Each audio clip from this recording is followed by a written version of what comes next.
Este día vamos a hablar del tema un anatema en el campamento. Y yo creo que usted ya conoce esa frase porque es de una historia muy famosa, pero vamos a pedir la dirección de Dios para comprender cómo esta lección nos ayuda a saber qué hay en nuestro corazón para poder corregirlo. Así que vamos a orar.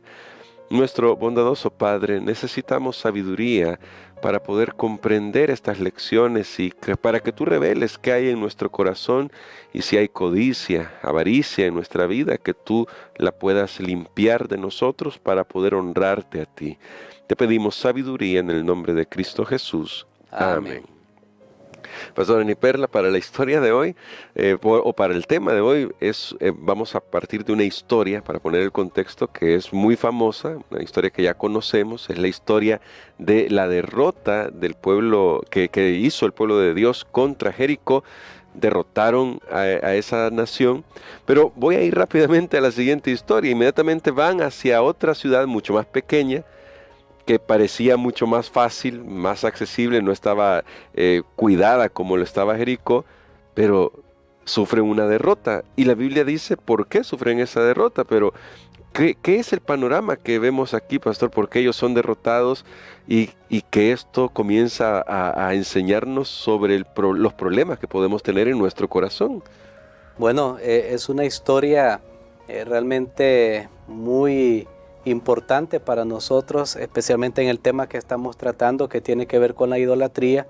Dios, al dar la victoria al pueblo de Israel, al conquistar Jericó, Dios había sido muy claro. Dios había dicho, todo el botín, o sea, todo lo que ustedes recuperen de esa ciudad es mío, no lo toquen. ¿Por qué?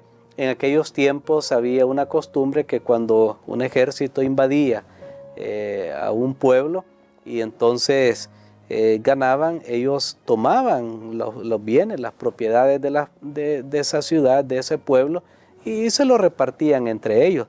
Pero en el caso de Jericó, Dios dejó bien claro que Él había sido el causante de la victoria, porque jamás una ciudad iba a ser conquistada por caminar alrededor de ella. Ninguna guerra se puede ganar así. Y sin embargo, ellos habían visto la victoria haciendo eso. ¿Por qué? Porque Dios era el que lo había hecho. Y increíblemente, después de ver esa manifestación tan grande del poder de Dios, hubo un hombre en cuyo corazón surgió la codicia. Y comenzó a pensar, ya vamos a ver algunas posibilidades más adelante, que no había nada de malo si él tomaba algo de lo que Dios había dicho que no debían tomar. Pero ahora, pastor, bueno, este hombre en la Biblia lo conocemos como Acán. En Josué capítulo 7, quiero decir, el libro de Josué, el capítulo 7, se nos narra un poco esta historia, porque Dios ya no acompaña al pueblo de Israel para ir a pelear la siguiente batalla, y una nación más pequeña, una ciudad más pequeña derrota a los israelitas.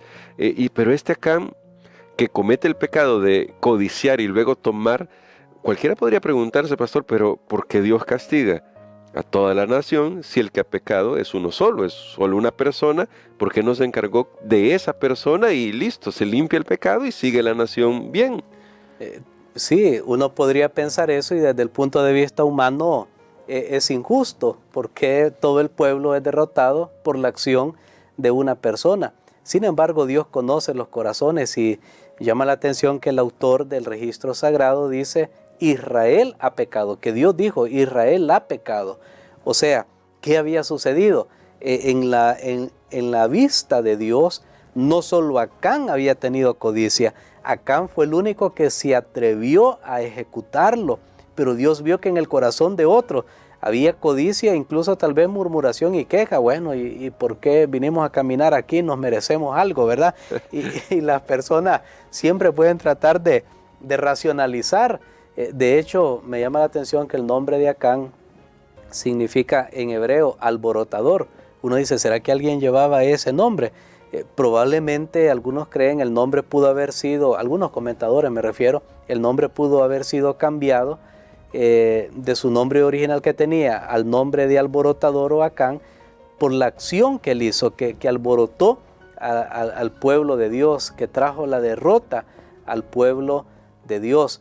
Pero recuerden, el punto que estamos aquí hablando es que Dios vio que otros tenían el mismo deseo que Él. Y para Dios eso era ya pecado. Como lo mismo que Jesús dijo allá en el sermón que se conoce del monte.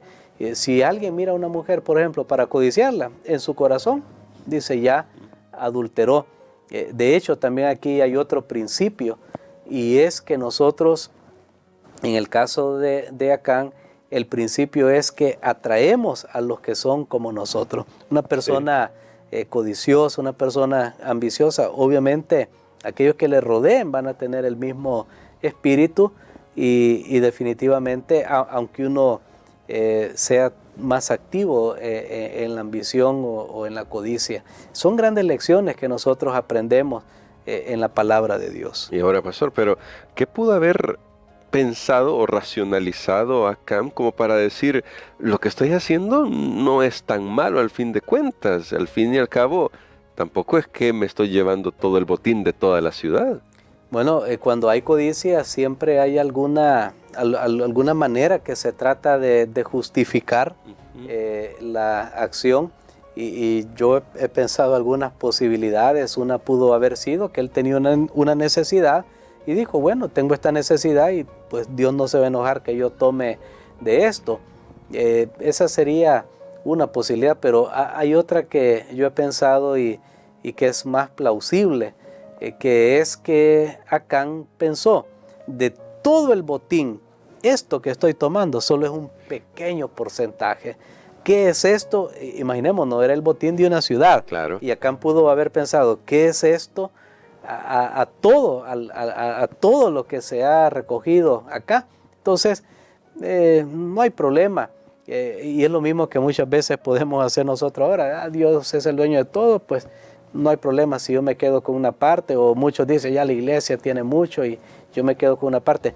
Ese es el peligro de racionalizar, de tratar de justificar. Yo creo que Acán tranquilizó su conciencia y él pensó que al final, después de todo, no era tan malo lo que él estaba haciendo. Pero entonces, pastor, surge la pregunta, ¿cómo lidiamos con estas racionalizaciones? ¿Cómo nos protegemos de este tipo o cualquier tipo de racionalización que nos impida hacer la voluntad de Dios, creyendo que lo que estamos haciendo no es tan malo en el tema de la codicia? Bueno, yo creo que la mejor guía segura es seguir lo que dice la palabra de nuestro Dios, seguir fielmente las indicaciones que Dios ha dado y no ponernos a pensar o a escuchar lo que otros dicen. No, es qué pide Dios de mí, qué me dice Dios. La actitud de Saulo, esa pregunta que él hizo, Señor, ¿qué quieres que haga? Eso es todo lo que yo necesito saber para mi vida. ¿Qué quieres que haga? Porque si nos quedamos a nuestras propias emociones y pensamientos, realmente vamos a tomar decisiones equivocadas que podemos justificar y ante otros. El problema es que ante Dios no hay justificación. ¿Sabe que en el caso de Acán, me llama la atención que Acán tuvo la oportunidad de confesar, de arrepentirse? Cuando Dios dijo, vamos a echar suerte, aquí Israel ha pecado, él pudo haber levantado su mano y dicho, yo soy el que pecó, pero no lo hizo, así como Jonás allá en la embarcación que había tormenta y dijo, es que es culpa mía, y bueno, Dios lo salvó. Pero en el caso de Acán no, esperó que se hiciera toda la suerte para reconocer. Cuando ya salió, sí, yo soy, pero aún así no mostró verdadera confesión de arrepentimiento. Su familia también pereció con él y uno dice, parece injusto que su familia también haya compartido la misma suerte, pero Dios conoce los corazones y probablemente hasta su familia se dio cuenta y no le dijeron nada, y su familia hasta probablemente le ayudaron o compartieron el mismo sentimiento, tranquilizaron toda su conciencia. Aquí no ha pasado nada, pero ante Dios era un pecado grave. Y por eso, pastor, quisiera que nos ayudara a orar, porque puede ser que sin pretenderlo del todo, pero ya considerando, acariciando ese pecado, nosotros estemos conduciendo nuestros caminos de una manera que no es la que Dios desea, y necesitamos orar para que Dios nos ayude a que se revele lo que hay en nuestro corazón y poder ponerlo en sus manos para que Él cambie nuestras vidas. Amén. Padre, te damos gracias, Señor, en este momento porque nos dejas estas lecciones en tu palabra. Ayúdanos para examinar nuestros corazones, Señor. Ayúdanos para saber dónde nos hemos apartado de un claro, así dice Jehová. Señor, en este momento pedimos que nos ayudes para regresar si hemos cometido errores, regresar a tiempo a la fuente de la salvación. Lo pedimos en el nombre de Jesús. Amén. Amén.